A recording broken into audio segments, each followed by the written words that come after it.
साथियों, मैं जया भारत आप सबको हाथ जोड़ कर प्रणाम करती हूँ और कहना चाहती हूँ आप लोगों से कि आज आप लोग घबराइए मत।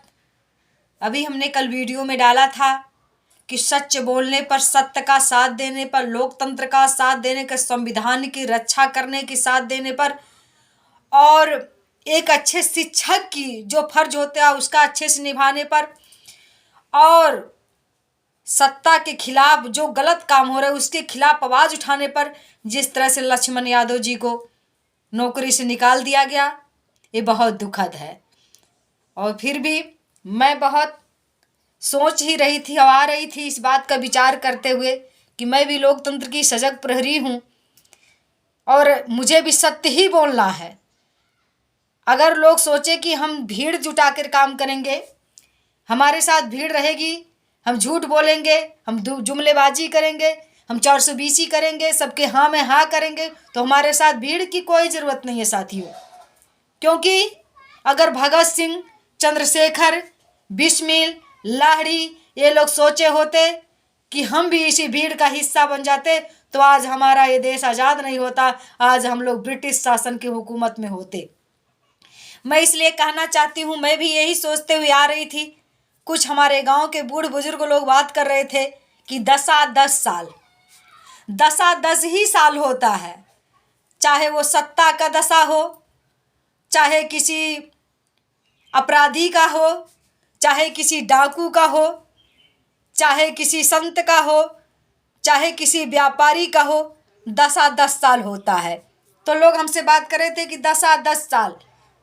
हमने कहा भैया 10 साल होता है, लेकिन जो अच्छा काम कर रहा है, जो शासन अच्छा चला रहा है, जो संत अच्छा समाज को शिक्षा दे रहा है, जो व्यापारी अच्छे से व्यापार कर रहा है, जो व्यक्ति, जो इंसान अपनी जिम्मेदारियों का अच्छा से निभा रहा, क्या उसका भी 10 साल होता है?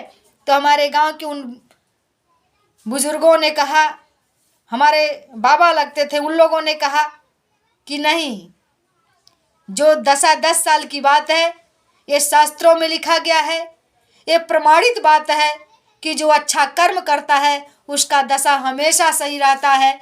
डगमगा सकता है, लड़खड़ा सकता है, वो गिर सकता है, वो हार सकता है, वो दुखित हो सकता है, लेकिन वो कभी पराजित नहीं हो सकता है। वो टाइम आने पर उसकी फिर जय जयकार होने लगती है, अंत समय में उसकी जय जयकार होती है। और जिसका 10 साल है, जो जुमलेबाजी करेगा, चाहे नेता हो, चाहे संत हो, चाहे व्यापारी हो, जो 420 गद्दारी, भ्रष्टाचार, दूसरों को मूर्ख बना करके अपने आप को आगे बढ़ना चाहते हैं, वो लोग का 10 साल होता है। 10 साल तक में उनको कोई हिला नहीं सकता है। 10 साल तक उनके झंडे लहरते हैं, 10 साल तक उनको कोई हटा नहीं सकता है, क्योंकि 10 साल होता है। और 11वें साल आने के बाद उनके घर में उनके लिए रोने के लिए कोई नहीं बचता है। बहुत से लोग ऐसा प्रमाण हमको दिए। आज मैं कहना चाहती हूँ, आज सत्ता में बैठे काबिज बैठे ये जुमलेबाज लोग जो 2 करोड़ नौकरी की बात कर रहे थे, ये जुमलेबाज जो 15 लाख आने की बात कर रहे थे, ये जुमलेबाज जो लोग स्मार्ट सिटी बनाने की बात कर रहे थे, ये जुमलेबाज जो जाति धर्म मजहब को मिटा करके एक अच्छी संस्कृति को बनाने की बात कर रहे थे, आज ये लोग नौजवानों को रोड पर ला दिए। किसान दर दर खाद के लिए भटक रहा है। आज देश में चारों तरफ महंगाई, भ्रष्टाचार, दुराचार और बेरोजगारी का आलम बज रहा है, फिर भी ये चुनाव जीत रहे हैं।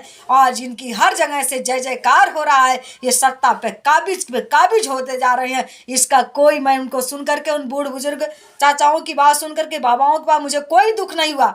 मैं भी शास्त्र में इस बात को पढ़ी हूँ कि 10 साल, क्योंकि हमारे देश के जुमलेबाज सबसे बड़े आदरणीय प्रधानमंत्री जी का 10वां साल पूरा होने वाला है। और इसलिए देशवासियों, प्रदेशवासियों में कहना चाहती हूँ कि 10 साल, जब 10 साल पूरा होगा तब 11वें साल वाला दूसरा वोट पड़ेगा, तो हमें एकदम निर्णय सही हो गया। सच्चाई की जीत होने जा रही है। 2024 में जो लोकसभा की चुनाव होने जा रहा है, मुझे पूर्ण विश्वास है कि ये जुमलेबाजी और ये झूठबाजी, ये फेकू जी की सरकार खत्म होने जा रही है। साथियों, 10 साल तक आपने जो दुख उठाया, 10 साल जो आप नौकरी के लिए टकटकी लगा रखे थे, 10 साल जो आप रोजगार के लिए टकटकी लगा रहे थे, 10 साल खुशहाली के रास्ता देख रहे थे, ये सब आपका एक एक करके बीत गया। अब भी 11वां साल लगने वाला है और 2024 के चुनाव में फिर से भारत की जीत होगी, जुमलोबाजों की हार होगी। आप घबराइए नहीं, 4 प्रांत नहीं, जब तक 10 साल ना पूरा हो ये सारा भारत जीत जा, लेकिन कोई गम नहीं, 11वां साल इनकी हार होने जा रही है। आप देशवासी प्रदेशवासी खुशहाल मनाइए, फिर से वही हमारा पुराना समय आने वाला है, फिर से जय जयकार होने वाला है। धर्म और सत्य का अधर्मवादी, ये दुराचारी, मंदिर के नाम पर लड़ाने वाले, मस्जिद के नाम पर लड़ाने वाले हमको आज जाने वाले हैं। जो हमें रोजगार नहीं दे पाए, लेकिन राम जी को हम लाए हैं।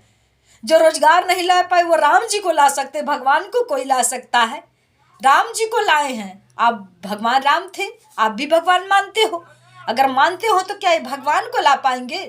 जो कहते हैं यही लोग कहते हैं, खुद कहते हैं, मैं नहीं, ये खुद कहते हैं कि भगवान जो है वो सबको लाया है। सही बात है, इनकी बात मैं बता रही हूँ। तो जब भगवान सबको लाया है तो इनको ये ला रहे हैं।